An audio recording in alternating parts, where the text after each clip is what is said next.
Bienvenue à notre troisième session d'enseignement sur l'ordre de Melchizedek avec le frère Sadhu Sundar Selvaraj de Jesus Ministries.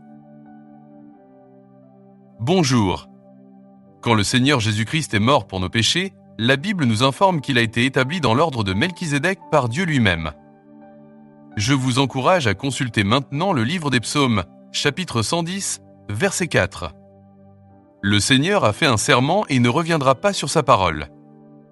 Tu es prêtre pour l'éternité selon l'ordre de Melchizedek. Observez la première partie. Le Seigneur a prêté serment, ou bien le Seigneur a juré, ou encore le Seigneur a promis. Cela concerne le Seigneur Jésus, c'est Dieu le Père qui s'adresse au Seigneur Jésus. Tu es prêtre pour toujours selon l'ordre de Melchizedek. Examinons maintenant ces mots dans l'Écriture de très près. Observez attentivement la première partie qui dit « est prêtre pour toujours ». Le mot « prêtre pour toujours » signifie que cet appel est éternel. Hébreux chapitre 5 verset 6. Cet appel est éternel.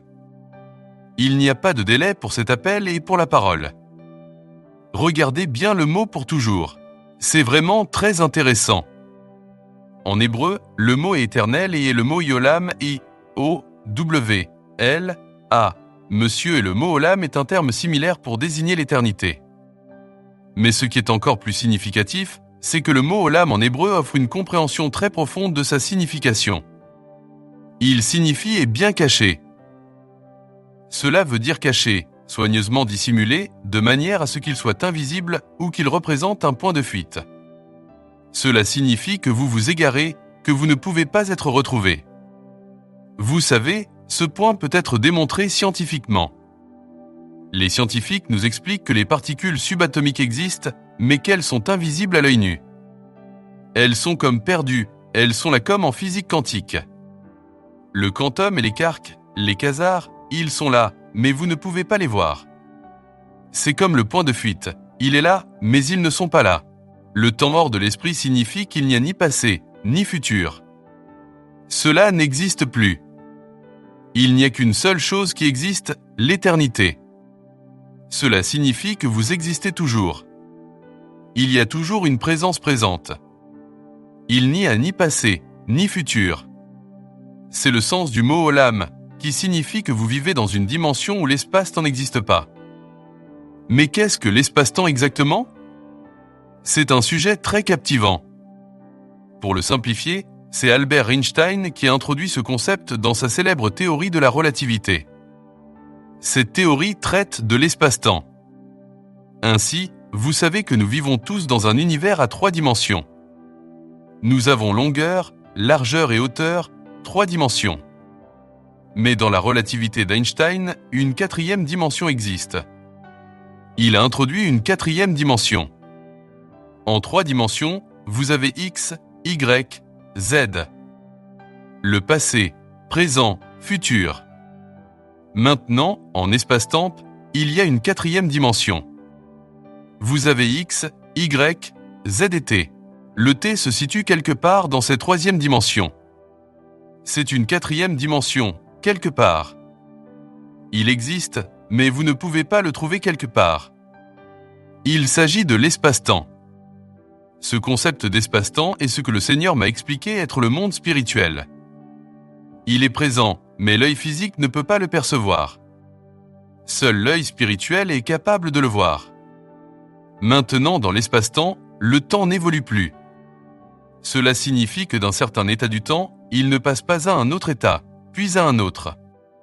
Par exemple, de 8h, il ne passe pas à 8h01, puis à 9h, puis à 10h. Cela ne se produit pas de cette façon. Cela reste constant, inchangé. Il n'y a qu'un seul temps, un temps qui existe toujours. C'est Olam, le Dieu éternel, qui est là pour toujours. C'est le mot utilisé pour Melchizedek. La nature même ou l'attribut de Dieu est appliqué à Melchizedek. Vous serez prêtre pour l'éternité. Vous serez un prêtre Olam. Cela signifie qu'il n'y a pas de fin, pas de commencement et pas de fin. Cela nous amène à l'autre point que nous avons expliqué le premier jour. Ce Melchizedek, qui est prêtre pour l'éternité, est une autre manifestation de Dieu qui existe perpétuellement, sans interruption, tout le temps. Voici maintenant le Seigneur Jésus est désormais installé dans cet ordre éternel. Dans les Nombres, chapitre 4, verset 3, ainsi que dans le chapitre 8, versets 24 et 25, il est mentionné que le sacerdoce lévitique avait un début et une fin. L'âge auquel les prêtres lévitiques commencent leur service est de 30 ans. Lorsqu'ils atteignent cet âge de 30 ans, ils commencent alors leur ministère en tant que prêtres, entamant ainsi leur service sacré. C'est pour cette raison que le Seigneur Jésus a commencé son ministère à l'âge de 30 ans. Il a accompli la loi, et un prêtre lévitique doit prendre sa retraite à 50 ans, et non à 65 ans, l'âge habituel de la retraite. Que vous soyez fort, que vous soyez capable, que vous puissiez encore travailler, cela n'a pas d'importance. 50 ans, c'est l'âge obligatoire pour la retraite du sacerdoce lévitique.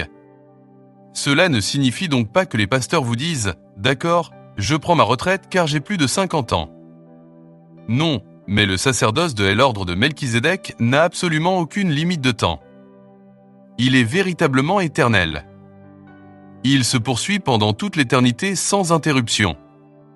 C'est pourquoi il est écrit dans la Bible, au chapitre 7 de l'Épître aux Hébreux, que l'ordre de Melchizedek est venu remplacer le sacerdoce aaronique parce que la prêtrise d'Aaron avait un début et une fin. Et le sacerdoce aaronique est basé sur les sacrifices.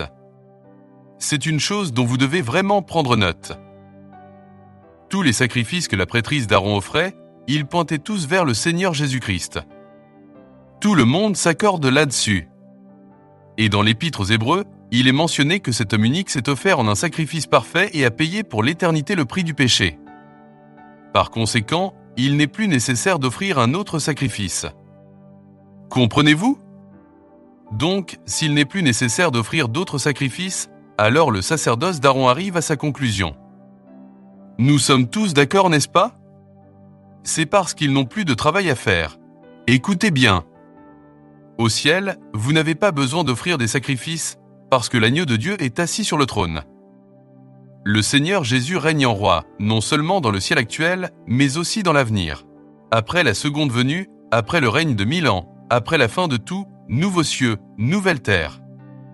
Il n'y a plus de péché, plus besoin de sacrifice. La prêtrise d'Aaron prend donc fin. Cependant, la prêtrise de Melchizedek perdure éternellement. Et pourquoi ? Cela vous amène à un autre point. Notre destinée originelle, l'ordre de Melchizedek, est lié à notre destinée. Avant d'aborder ce sujet, nous devons examiner un autre facteur. De quelle manière le Seigneur Jésus-Christ a-t-il été établi non seulement comme souverain sacrificateur selon l'ordre de Melchizedek, mais aussi comme grand souverain sacrificateur ? C'est ainsi que les Écritures le désignent. Il est appelé le grand souverain sacrificateur de l'ordre de Melchizedek. Je vous encourage à lire dans votre Bible le livre de Zacharie, au chapitre 3. Nous allons lire ensemble les versets 1 à 9. Il me fit voir Josué, le souverain sacrificateur, debout devant l'ange de l'Éternel, et Satan qui se tenait à sa droite pour l'accuser. L'Éternel dit à Satan, « Que l'Éternel te réprime, Satan ! Que l'Éternel te réprime, lui qui a choisi Jérusalem. N'est-ce pas là un tison arraché du feu ?» Or Josué était couvert de vêtements sales, et il se tenait debout devant l'ange. L'ange, prenant la parole, dit à ceux qui étaient devant lui, « Ôtez-lui les vêtements sales. » Puis il dit à Josué, « Vois, je t'enlève ton iniquité, et je te revêts d'habits de fête. » Je dis, qu'on mette sur sa tête un turban pur. Et ils mirent un turban pur sur sa tête, et ils lui mirent des vêtements. L'ange de l'Éternel était là. L'ange de l'Éternel fit à Josué cette déclaration. Ainsi parle l'Éternel des armées. Si tu marches dans mes voies et si tu observes mes ordres, tu jugeras ma maison et tu garderas mes parvis, et je te donnerai libre accès parmi ceux qui sont ici. Écoute donc, Josué, souverain sacrificateur, toi et tes compagnons qui sont assis devant toi. Car ce sont des hommes qui serviront de signe. Voici, je ferai venir mon serviteur, le germe. Car voici, pour ce qui est de la pierre que j'ai placée devant Josué, il y a 7 yeux sur cette seule pierre. Voici, je graverai moi-même ce qui doit y être gravé, dit l'Éternel des armées, et j'enlèverai l'iniquité de ce pays en un jour. Ce passage vous montre une image de ce qui s'est passé après la mort du Seigneur Jésus. Permettez-moi de vous montrer une image. Je suis certain que vous connaissez tous les 4 évangiles, n'est-ce pas ? Dans ces 4 évangiles, examinons la résurrection ou après la résurrection. Marie-Madeleine se rend au tombeau pour embaumer le corps du Seigneur Jésus. Elle pleure car le corps a disparu. Ensuite, le Seigneur Jésus apparaît et l'appelle Marie. Dès qu'il dit Marie, elle reconnaît que c'est bien le Seigneur Jésus. La première chose qu'elle a faite, c'est de se lever pour courir vers les pieds du Seigneur Jésus et l'adorer. Quand elle s'est approchée, il a dit « Ne me touche pas ». Il a reculé en disant « Ne me touche pas ». Je ne suis pas encore monté vers Dieu. D'accord, faisons une pause. Vous vous souvenez de cet événement? D'accord. Vous voyez, je vous l'ai dit. Vous le savez bien. Maintenant, le deuxième événement. Il réapparaît, et cette fois ils viennent le toucher. Il les a laissés le toucher. Alors, quelle est la différence? Voyez-vous, dans le premier incident, il a dit « Ne me touchez pas ». Dans le deuxième incident, il a dit « D'accord, touchez-moi ». Voyez mes mains. Voyez les trous dans mes mains? Touchez les trous dans ma poitrine. Car selon la loi lévitique, lorsque le grand prêtre apporte le sang dans le lieu très saint, personne ne doit le toucher. Si quelqu'un le touche, il devient impur. Ensuite, tout ce processus doit être répété à nouveau. C'est la raison pour laquelle le Seigneur a dit « Eux ne me touchent pas », parce qu'il est l'agneau. C'est bien l'agneau, n'est-ce pas? Oui, il est l'agneau. Il apporte maintenant son propre sang devant l'arche d'alliance dans le ciel. Si vous lisez Hébreux chapitre 8, vous verrez qu'il est écrit que le Seigneur a apporté son sang et l'a aspergé sur les choses célestes. Pourquoi est-il nécessaire d'asperger les choses célestes? Puisque si le ciel est tout à fait pur, totalement saint, pourquoi y aurait-il besoin d'y asperger le sang? Comment peut-il y avoir du péché dans le ciel? Le sang devait y être répandu car c'est là que le péché a pris naissance. La rébellion de Lucifer n'a pas débuté sur terre, n'est-ce pas? Elle a commencé au ciel. Ainsi, le Seigneur doit apporter son sang pour sanctifier tout ce qui est au ciel. Dans le livre de Job, vous lirez que même les étoiles ne sont pas pures à ses yeux. Tout l'univers entier a été aspergé du sang de Jésus. Quand le Seigneur a présenté son sang sur le trône, sur l'arche de Dieu dans le ciel, les rayons de grâce s'étendaient de l'arche de Dieu, se répandant dans tout l'univers pour sanctifier tout et le rendre propre. C'est donc un scénario. Maintenant, le Seigneur Jésus vient et se tient devant la présence de Dieu. C'est ce que nous venons de lire dans Zacharie 3. Il se tient là. C'est vraiment très intéressant. Nous devons l'étudier parce que nous voyons ici Melchizedek. Regardez maintenant le premier verset. Vous voyez le mot Josué à la place du mot Jésus. Josué, en fait, est le mot hébreu connu sous le nom de Jéhoshua. Et Jéhoshua est exactement le même mot que Jésus, qui est également le même mot que Yeshua. Vous connaissez le terme Yeshua. Le terme araméen Yeshua est identique au mot hébreu Jéhoshua. Malheureusement, Jésus est le terme incorrect que nous utilisons à présent. Vous savez, je me suis souvent demandé comment le diable a si intelligemment altéré ce nom qui est bien au-dessus de tous les autres noms. Si vous examinez l'ensemble de la Bible, il n'y a aucun autre nom qui soit modifié, à l'exception du nom de Jésus. Moïse reste Moïse. Daniel est toujours Daniel. Seul Yeshua a été modifié. Mais pourquoi cela? Quand vous utilisez le mot juste, il y a une puissance plus grande. Il y a un pouvoir dans le nom. Donc, Yehoshua signifie que Jéhovah sauve ou Jéhovah a sauvé au passé. Et c'est le même mot que Gabriel dira à Marie, car il sauvera son peuple de ses péchés.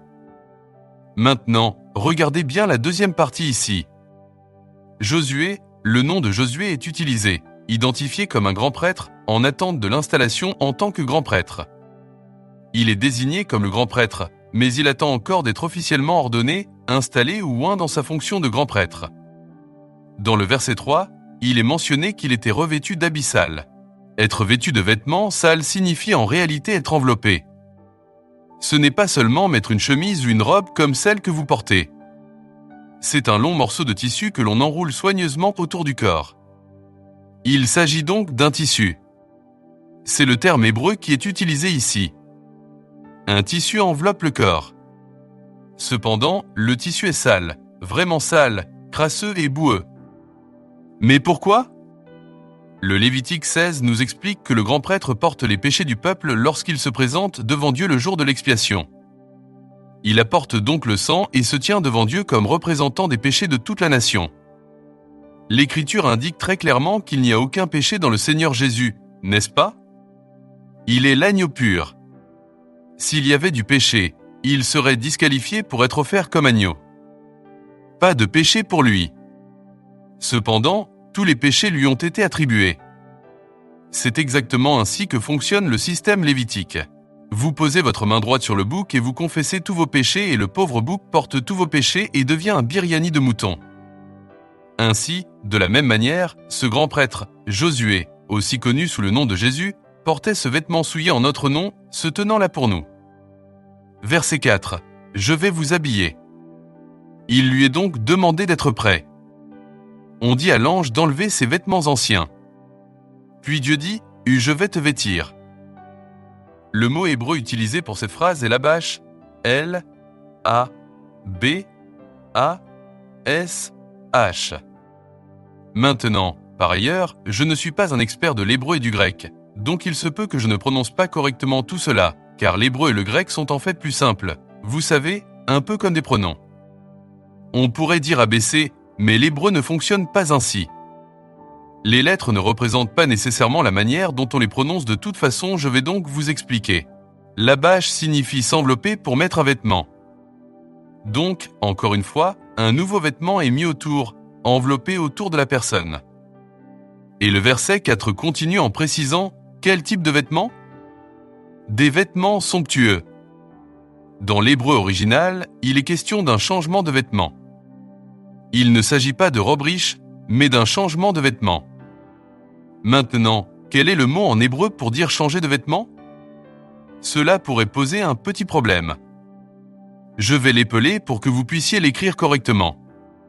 M, A, C, H, A, L, A, T, S, A, H. Comment prononce-t-on ? Vous voyez, on dit Machalatsa. D'accord, mais que signifie exactement Machalatsa ? Ne dites surtout pas aux théologiens que je prononce mal les mots. Ils seraient vraiment très contrariés. Cela signifie un manteau. On met un manteau. Vous voyez, on commence par mettre une corde. Un tissu est ensuite placé autour. Après cela, le prêtre est habillé d'un manteau. Le terme Machalatsa tire son origine du mot Shala. C'est éplacé H, A, L, A, T, S qui signifie prêt pour le combat. Ainsi, un nouveau manteau a été mis sur Jésus pour symboliser son nouveau rôle de grand prêtre, ordonné pour l'éternité en tant que grand prêtre selon l'ordre de Melchizedek pour inaugurer un nouvel ordre. Le verset 5 indique qu'un turban a été posé sur sa tête. Le mot hébreu pour cela était S, A, N, I, Y, P, H et cela signifie une coiffure. Mais pour être plus précis, cela signifie que, avez-vous déjà vu des hommes malades portant un turban ? C'est exactement le terme qui est utilisé ici, un morceau de tissu enroulé autour de la tête. Il existe un autre mot très intéressant pour cela, une couronne de diadème. Par conséquent, une couronne a été posée sur sa tête. Ainsi, le Seigneur Jésus-Christ, après avoir présenté son propre sang, a été couronné comme roi et prêtre pour un nouveau combat, équipé de la couronne royale et de la corde de Melchizedek. Il était bien équipé pour un nouvel ordre, un nouveau combat. C'est ainsi que le Seigneur Jésus a été installé en tant que grand prêtre. C'est l'appel selon Melchizedek. Nous arrivons maintenant à une autre partie qui est importante. Cet appel de Melchizedek était en fait le plan original que Dieu avait prévu pour l'homme avant même la fondation du monde, avant même que vous ne soyez créés. C'est véritablement votre appel. Apocalypse chapitre 1 verset 6. Et il a fait de nous des rois et des prêtres à son Dieu et Père. À lui soit la gloire et la domination pour les siècles des siècles. Amen. Maintenant, regardez ce mot. Et nous a créés. Vous êtes tous très intelligents en grammaire anglaise. Ai-je raison ? Ai-je raison ? Bon, si vous n'êtes pas trop intelligent, ce n'est pas grave. Soyez simplement intelligent. Regardez le mot fait. Est-il au présent ou au passé? Au passé. Il nous a créés signifie, avant votre naissance, avant la fondation du monde, votre destin est d'être un roi, un prêtre. C'est votre destinée. C'est pour cela que l'ordre de Melchizedek n'a ni commencement ni fin. Il n'y a ni début ni fin. Il a toujours été présent dans les cieux. Et c'est à cet ordre que vous êtes maintenant appelés. Vous avez été intronisés. Depuis le moment où vous avez accepté le Seigneur Jésus-Christ comme votre sauveur personnel, vous avez été intronisés dans l'ordre de Melchizedek, c'est votre destin. C'est notre vocation. Cela aurait été l'appel et la destinée de l'humanité dès le commencement si Adam n'avait pas commis de péché. Vous savez, Dieu l'avait placé dans le jardin.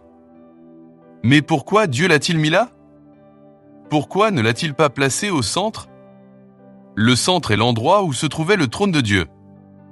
C'est ça la raison.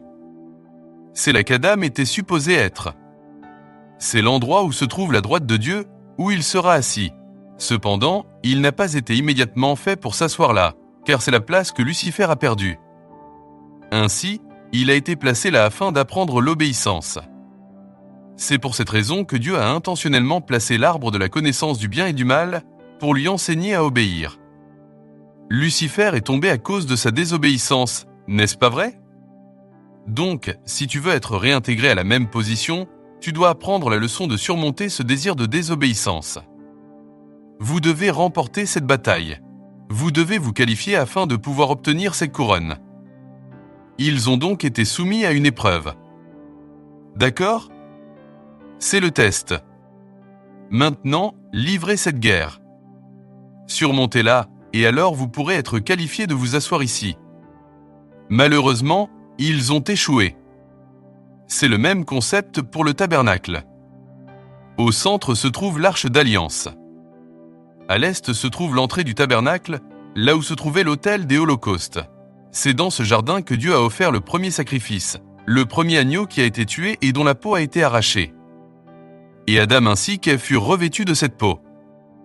Cela s'est déroulé dans la partie orientale de l'Éden, là où se trouvait l'autel des holocaustes.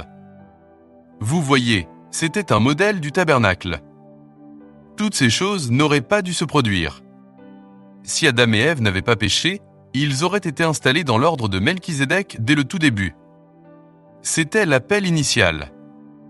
Plus tard, Dieu a confirmé cet appel initial au mont Sinaï. Lisez avec moi le chapitre 19 de l'Exode et le verset 6.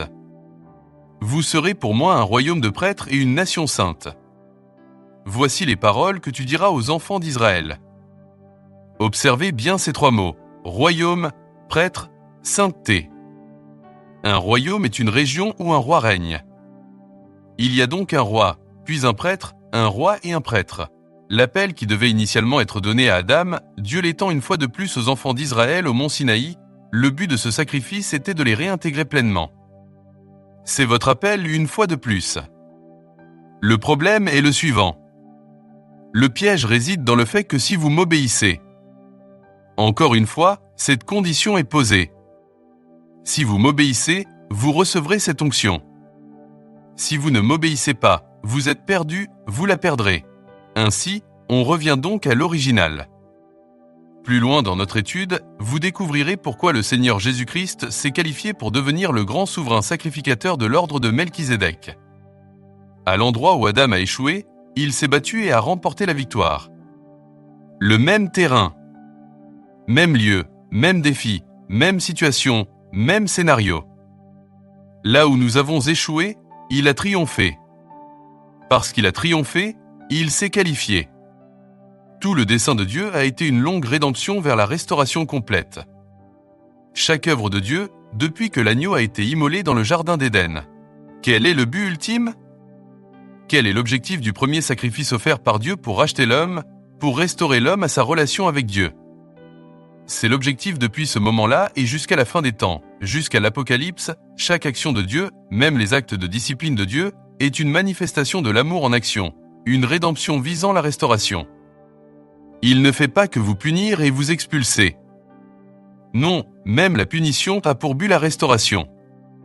Parfois, Dieu permet que des maladies s'installent dans notre corps ou même qu'il nous place sur un lit de souffrance pour nous conduire au salut. Car le salut de la chair est puni pour le salut de l'âme. Il y a quelques années, on m'a demandé de prier pour un jeune garçon qui était en train de mourir. Il y a un État en Inde qui s'appelle le Sikkim.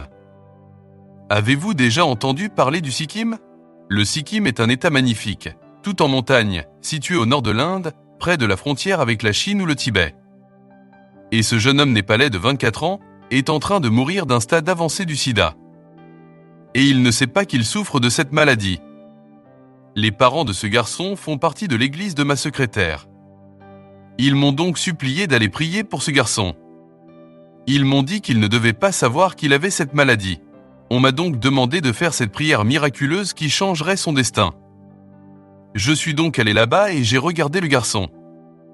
J'ai eu le cœur brisé. Un garçon de 24 ans, extrêmement beau. Extrêmement beau. Les Népalais sont naturellement très beaux, vous savez, et très beaux. Vous ne me croyez pas ? Regardez cette fille. Je la connais quand elle était petite, et elle venait à mes réunions à Darjeeling, Kalimpong. Quoi qu'il en soit, j'avais le cœur brisé pour ce garçon. Maintenant, je ne peux même pas lui dire qu'il va mourir. Mais ils espéraient que je ferais quelque chose. J'ai donc répondu par l'affirmative. Après toutes ces petites discussions, c'est l'heure de la prière. Lorsque j'ai fermé les yeux pour prier, le Seigneur Jésus est venu à mes côtés et m'a dit de ne pas prier pour sa guérison. Je l'ai remis à Satan pour qu'il détruise sa chair et qu'il meure. Mais tu pries pour le pardon de ses péchés afin que son âme soit en sécurité.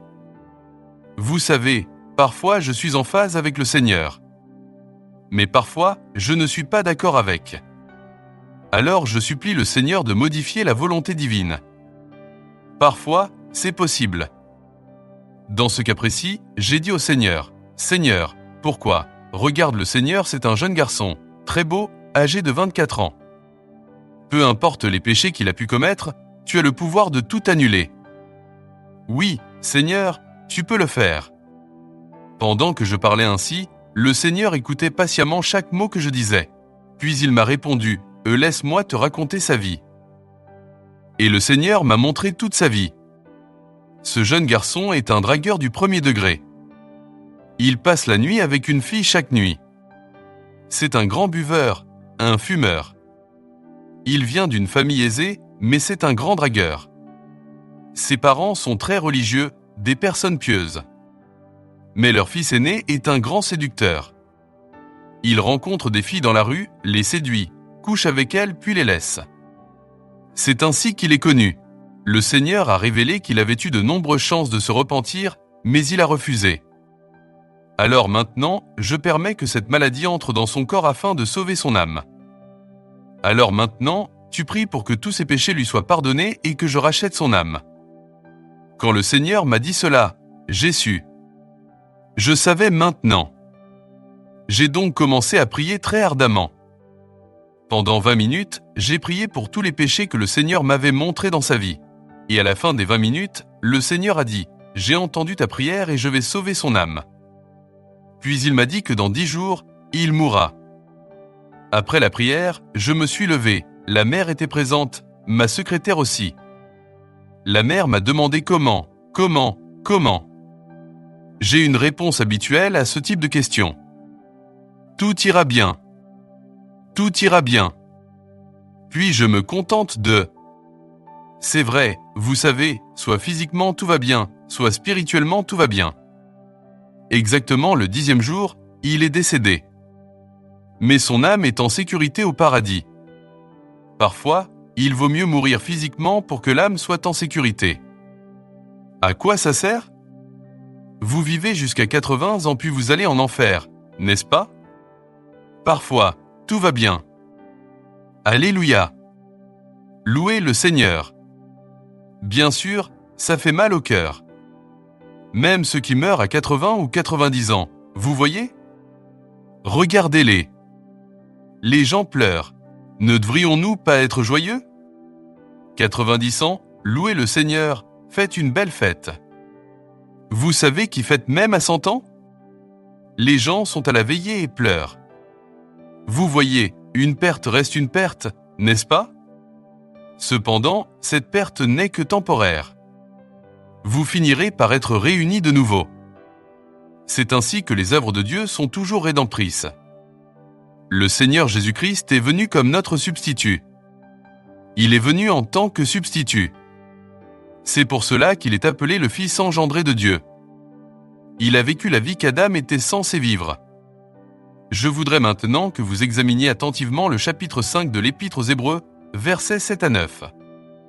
À présent, ces saintes écritures vous révéleront précisément la vie que le Seigneur Jésus a menée, une vie qu'il a rendue apte à être le grand souverain sacrificateur selon l'ordre de Melchisédek. Verset 7. C'est lui qui, dans les jours de sa chair, ayant présenté avec de grands cris et avec larmes des prières et des supplications à celui qui pouvait le sauver de la mort, et ayant été exaucé à cause de sa piété, ce qui signifie que le Seigneur Jésus-Christ avait la crainte de Dieu en lui-même. Verset 8. A appris, bien qu'il fût fils, l'obéissance par les choses qu'il a souffertes. Verset 9. Ayant été rendu parfait. Qu'est-ce qu'il a rendu parfait? Ce sont les souffrances qui l'ont rendu parfait. Alors, la prochaine fois que vous traverserez des souffrances, des épreuves et des tribulations, ne priez pas en disant « Dieu, enlève-les ». Ne priez pas de cette manière. Elles ont été conçues par Dieu pour vous rendre parfait. C'est quelque chose qui te manque et qui doit être perfectionné davantage. Vous savez, il y a peut-être une quinzaine d'années, un homme de Dieu très saint de Chennai était en train de mourir. Cet homme de Dieu était vraiment un pionnier que Dieu a utilisé de manière significative dans le ministère de délivrance. Vous savez, au sommet de sa popularité, lorsqu'il dirigeait une grande croisade de masse, plusieurs milliers de personnes se rassemblaient à ces réunions. Des gens qui étaient assis au fond du terrain et qui se trouvaient peut-être à environ, peut-être même à plusieurs centaines de pieds de distance. Dès qu'il commençait à prêcher, les démons se manifestaient et étaient délivrés. Même en prêchant, c'était un ministre puissant que Dieu utilisait dans cette région. Il est devenu un bon ami. Et durant les dernières années de sa vie et autour de sa mort, je l'ai connu. C'est alors que j'ai appris à le connaître et une belle amitié s'est formée. Ce que j'ai vraiment admiré chez lui, bien plus âgé que moi, c'était sa grande humilité. Il a énormément de respect pour tous les serviteurs de Dieu, même s'ils sont bien plus jeunes que lui ou s'ils ne sont que de simples débutants dans le ministère.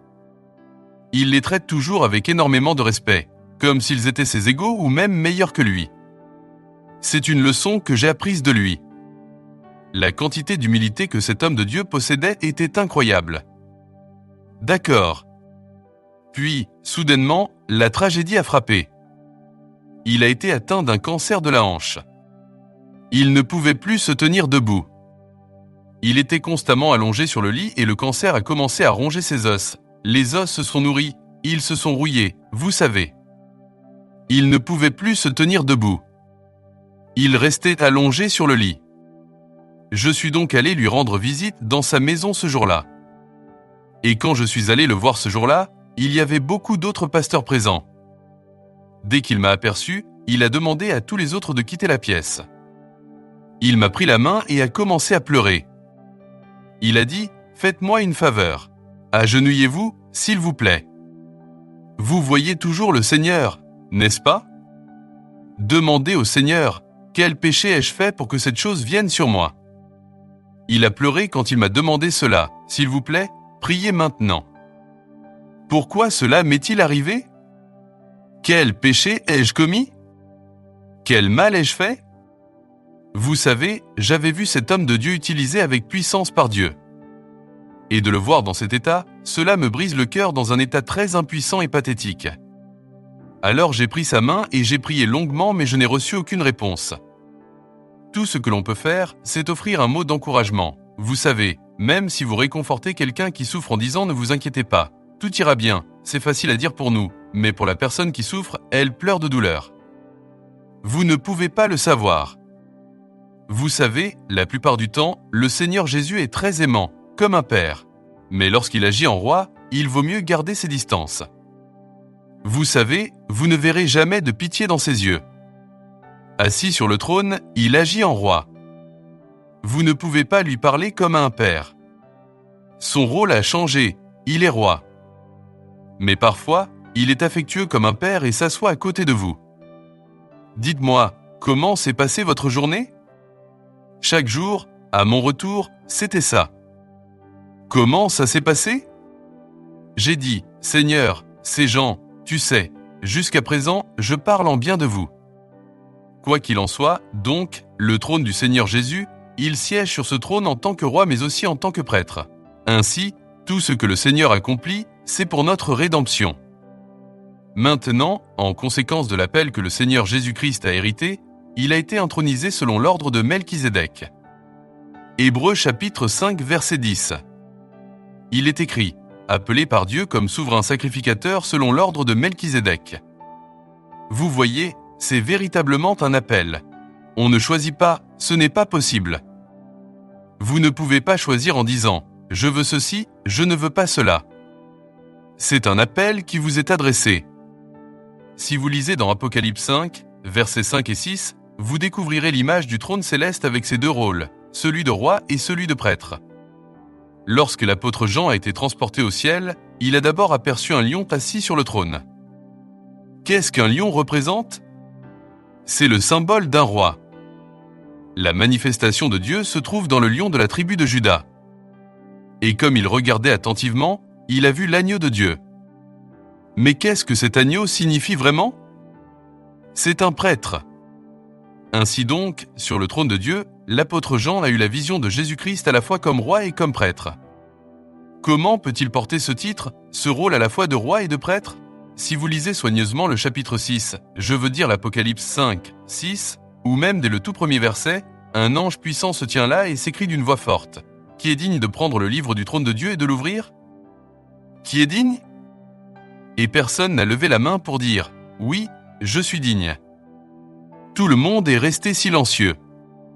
Et quand tout le monde s'est tu, Jean a compris qu'il s'agissait d'un rouleau très important qui devait être reçu et ouvert. Et comme personne n'était digne, il s'est mis à pleurer. Il pleurait tellement. C'est alors qu'un ancien est arrivé. Il lui a mis le bras sur l'épaule, l'a tapoté et lui a dit « Ne t'inquiète pas, regarde là ». Et alors qu'il regardait, il a vu l'agneau de Dieu. Il a remarqué quelque chose d'étrange. L'agneau avait quelque chose d'inhabituel. Avez-vous déjà vu un agneau? Oui ou non? Combien Dieu a un agneau? 2. Combien de cornes? Vous n'êtes pas sûr. Pas de cornes. Vous voulez dire qu'un agneau n'a pas de cornes? D'accord, d'accord, d'accord, l'agneau n'a pas de cornes. D'accord, très bien. Mais 2 yeux. C'est vrai. C'est ça, je suis d'accord. Maintenant, il voit cet agneau. Au lieu de 2 yeux, il y en a 7. Et il y a 7 cornes sur sa tête. Il est donc surpris. Qu'est-ce que les 7 yeux? Les 7 esprits du Seigneur. Et les 7 cornes sont les 7 puissances de Dieu. Les 7 onctions des 7 puissances de Dieu. C'est ce que le Seigneur Jésus a proclamé dans Matthieu, chapitre 28, verset 20. Tout pouvoir et toute autorité ont été remis entre mes mains. Cela représente les 7 cornes. Actuellement, ce n'est pas le livre idéal à vous présenter, mais j'ai rédigé un ouvrage intitulé L'onction des 7 cornes. Ce n'est pas un problème. Prenez place. L'onction des 7 cornes. Ce livre est facilement reconnaissable. Il présente des cornes sur la couverture. Maintenant, j'ai reçu une merveilleuse et puissante visitation du prophète Moïse, le Saint Moïse, le jour de la Pentecôte de l'année 2014. J'ai vu apparaître une coupe sur la table devant moi. C'était une coupe en or. 4 béhufs portaient ces coupes. Il y avait une sorte d'huile liquide sur le bol. Et pendant que je regardais, c'était vraiment réel, vous savez, pas juste une vision, même si c'en était une. C'était très tangible, posé là sur la table là. Et tandis que je regardais, le bœuf a commencé à se mouvoir. Ce n'était donc pas une figurine de bœuf. C'était bel et bien un bœuf vivant. Et je ne savais pas de quoi il s'agissait. C'est alors que le prophète Moïse est arrivé. Il a dit « Prends et bois cette huile ». J'ai pris et j'ai bu. Je lui ai demandé « Qu'est-ce que c'est » Il m'a répondu que c'était ce qu'il était venu m'enseigner. Et il a commencé à m'enseigner l'onction des 7 cornes. Les cornes qui se trouvent sur l'agneau. Maintenant, je vais t'enseigner. Et pendant les 2 heures qui ont suivi, il s'est assis à mes côtés et m'a expliqué ce que sont réellement les cornes. Et c'est cette onction que l'on appelle les puissances du siècle à venir que Dieu va vous accorder à tous. Vous voyez tous, que vous soyez jeunes ou bien vieux. C'est donc cet agneau qui possède cela. Puis l'ancien dit à Jean, « Regarde, l'agneau s'est qualifié pour prendre le rouleau. » Pourquoi est-il qualifié ? Parce qu'il a vaincu. Il a triomphé. Grâce à sa victoire, il a reçu l'autorité pour régner en tant que roi et prêtre. Le Seigneur Jésus est donc désigné pour établir l'ordre de Melchizedek. Dans l'Épître aux Hébreux, chapitre 7, versets 20 à 22, il est écrit « Et comme il n'a pas été fait sacrificateur sans serment, car c'est sans serment qu'ils sont devenus sacrificateurs. Mais lui, il l'a été avec serment, par celui qui lui a dit « Le Seigneur a juré, et il ne reviendra pas sur sa parole. Tu es prêtre pour l'éternité. » Selon l'ordre de Melchizedek, par de nombreux autres aspects, Jésus est devenu le garant d'une alliance supérieure. Amen. Parce qu'il a été obéissant jusqu'à la mort. Vous voyez, c'est la clé que j'ai découverte récemment. La clé pour marcher directement vers le trône de Dieu, c'est l'obéissance. C'est vivre une vie entière d'obéissance. C'est la clé qu'Adam a perdue. L'obéissance. Mais quand vous reprenez ces clés et commencez à vivre une vie d'obéissance, cette clé vous permettra d'ouvrir la porte pour entrer dans le Saint des Saints. Voilà la clé. Une vie d'obéissance. Et cette obéissance n'est pas facile. Elle passe par une vie de souffrance. Préparez-vous à cela aussi. Amen. D'accord pour la souffrance.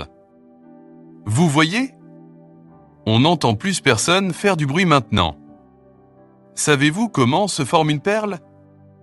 Vous savez comment une perle se forme ? Les pauvres mollusques souffrent pour qu'une perle se forme, n'est-ce pas ? Vous le savez, n'est-ce pas ? Jusqu'à ce que la perle soit formée. Les mollusques perliers souffrent pour que la perle se forme, n'est-ce pas ?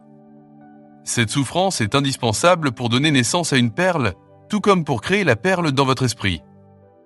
Dans ce contexte, ce n'est pas une perle ordinaire. C'est de l'or véritable. Vous avez besoin de cette souffrance. Elle est essentielle. Elle élimine les impuretés de votre existence. Je tente de me rappeler l'année, cela remonte peut-être à 25 ans.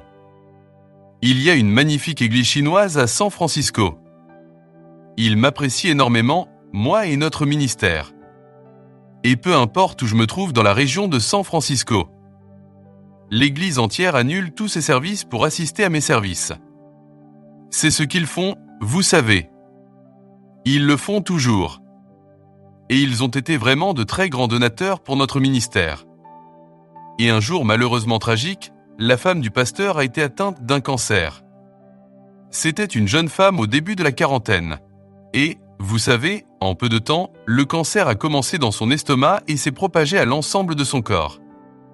Le cancer a débuté dans son estomac et s'est répandu sur tout son corps.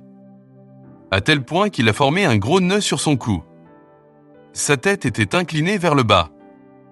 Elle ne pouvait pas la relever. Cancer des poumons, dans son ventre, son utérus et son cou. Maintenant, il atteint le cerveau. Elle était donc dans un état désespéré. C'est alors que son mari m'a appelé. Il m'a demandé si je pouvais venir prier pour elle. J'étais en plein jeûne de 40 jours. Je lui ai donc dit que je ne pouvais pas venir à cause de cela. Ils m'ont dit « Venez, s'il vous plaît. Nous paierons votre billet d'avion, nous vous accueillerons. Nous vous offrirons un lieu pour jeûner et prier. » Le Seigneur m'a permis d'y aller. Les 7 derniers jours de mon jeûne, j'étais présent. J'ai observé la femme du pasteur. Elle était alitée à vie. C'est une femme que j'ai rencontrée à Hong Kong. Vous savez, les Cantonais. Ces Cantonais si gentils et merveilleux. Et elle a toujours été très active. La voir maintenant clouée au lit me brise le cœur. Toute l'Église compte sur elle. Elle est comme le pasteur principal. Même si son mari est là. Elle aime tellement les gens. Tout le monde se tourne vers elle. Maintenant, l'Église semble perdue. Quand je suis arrivé, ils m'ont expliqué ce qui s'était passé. Cancer ici, cancer là. Quel traitement ? Elle a suivi tout ce qu'ils m'ont dit, comme si j'étais médecin, vous savez. Quoi qu'il en soit, il a dit « D'accord, nous allons prier ». Ce soir-là, tout le monde est allé se coucher. Et moi, je suis allé prier. Pendant que je priais, le Seigneur Jésus est venu et m'a dit. Il a dit « Elle va mourir. Elle ne se relèvera pas de ce lit de malade. Mais je veux que tu ailles lui dire ce qu'il en est. » Les péchés présents dans sa vie ont causé ce problème. 3 choses que le Seigneur m'a montrées sur sa vie, que personne ne connaît, pas même son mari n'est au courant de ce jeudi. Dis-lui cela et demande-lui de se repentir de cela pour que ses péchés lui soient pardonnés et elle sera dans mon trône.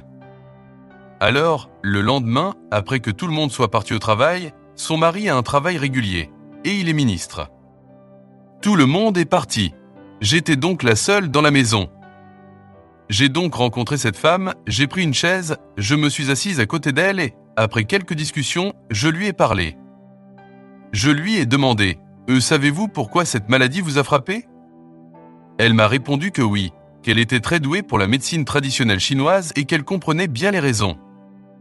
Elle a énuméré en détail tous les symptômes et toutes les herbes chinoises qu'elle a utilisées, disant ceci et cela, bla, bla, bla, bla. Elle m'a parlé comme un sensei, partageant tout ce qu'elle savait.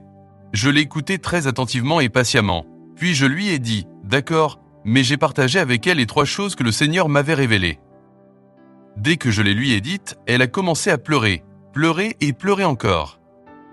Elle m'a répondu « Ce que tu me dis est une véritable confirmation pour moi. » Parce que durant les 6 derniers mois où elle était alitée, le Saint-Esprit l'a guidée concernant ces 3 aspects importants de sa vie. Et elle a pleuré, pleuré, pleuré sans cesse. Non pas à cause de la douleur du cancer, mais parce qu'elle prenait enfin conscience de la gravité de ses péchés. Alors, je lui ai dit « Ne t'inquiète pas, c'est un chemin vers la rédemption. » Je lui ai expliqué très clairement que « Vous ne vous lèverez pas de ce lit, que vous allez mourir, mais que votre âme sera en sécurité au paradis. » Et elle a recommencé à pleurer. Cette fois, c'était des larmes de joie. Que Dieu soit miséricordieux pour assurer que son salut était accompli. J'ai donc prié pour elle. Elle pleurait, je pleurais, nous avons prié ensemble. Et après un long moment, j'ai senti une libération.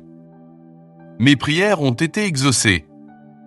Tous ses péchés ont été pardonnés. Puis à partir de ce moment, quelque chose a changé dans son visage. Il s'est illuminé. Et après 7 jours, je suis parti. Et environ, je pense 1 mois ou 2 plus tard, elle est décédée. Mais le mari du pasteur m'a dit que les derniers jours, depuis le moment où j'ai prié pour elle jusqu'à sa mort, ont été les plus beaux, paisibles et heureux de sa vie. D'accord, voici ce que je veux dire. Le fait est qu'elle a été alitée par la maladie.